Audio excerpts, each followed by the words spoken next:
Shalom Chaverim. My name is Rabbi Yitzchak Shapira and I'm the founder of Ahavat Ami Ministries and Yeshivat Tshuva. It is my joy week after week to study with you just for a few moments, a moment in Hebrew. Regah Bivrit. Hebrew is a beautiful language, and more than its beauty, it's revealed God's purpose, God's intention, and God's blueprint for the redemption, or as we call it in Hebrew, the Geulah. If you look from the beginning of chapter 25, Parashat Tetzaveh, continuing this week to Tetzaveh, which would lead us to the very end of the book of Exodus, we are seeing God's complete plan. Step number 1, God says, build me a house that I will be able to dwell inside of you. The building of the Mishkan, or the tabernacle, was for the benefit of the people rather than to the benefit of God, to prepare the people to receive God. But even as the process of building takes place, you might ask yourself the question, how did the project get completed? How did Geulah come to the children of Israel? Well, in order to have a Geulah, you have to have a Goel. A Goel in Hebrew means a redeemer. Geulah means redemption. Who is the Goel here? In our story, the Goel is none other than Aaron, the high priest. But remember, he was not the high priest quite yet. And that's why Parashat Tetzaveh is so critical. In this week portion, we read on the preparation of Aaron to be the high priest over Israel. Before explaining it from the text, I remember a funny story that I would like to share with you. I recall one year being in one of the most Jewish areas in the United States, where I was looking for a falafel stand. Right next to the falafel stand, I took the wrong turn and I ended up in a Chabad synagogue. As I walked in, of course, I saw the yarmulke, or in Hebrew, kippah, saying, "Long live King Messiah."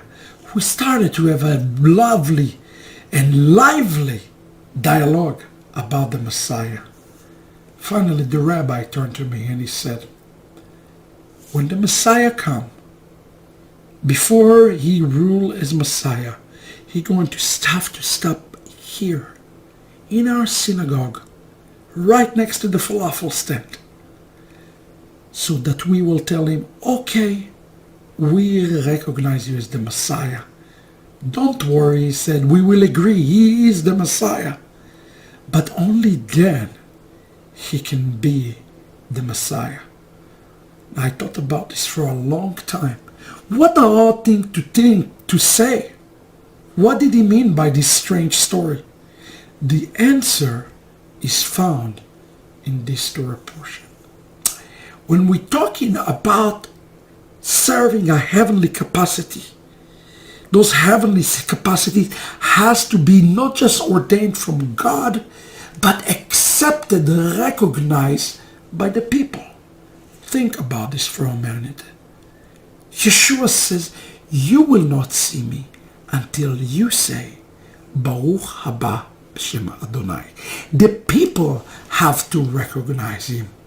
In the case of Moses, it said that the people believed in God and believed in Moses. In essence, they had to recognize Moses. They had to dress him as the future Redeemer of Israel. The same is true in this portion today. If Israel going to need to serve the Day of Atonement, they're going to need a high priest. Well, what is the process of having a high priest? Is it enough to build a house? The answer is, of course not. You need to have a Redeemer. And this Redeemer had to be dressed in his proper clothing. This is the scene of the last 2,000 years, as we dressed the Messiah of Israel in the clothing of an Egyptian king. Even in this Torah portion, we see that Aaron wears a kutonet. What is the meaning of the word kutonet? The word kutonet refers to the garment that Joseph has worn, called in Hebrew kutonet pasim. The same is true of the future high priest of Israel. He had to dress as Joseph. Listen to the dressing act that Aaron had to go through before he became the future redeemer of the house of Israel. It says in Exodus 28, verse 2, ועשית בגדי קודש לאהרון אחיך לכבוד ולתפארת. And you are to make clothes for Aaron your brother, for his kavod or glory, and for his beauty, so that he will be beautified.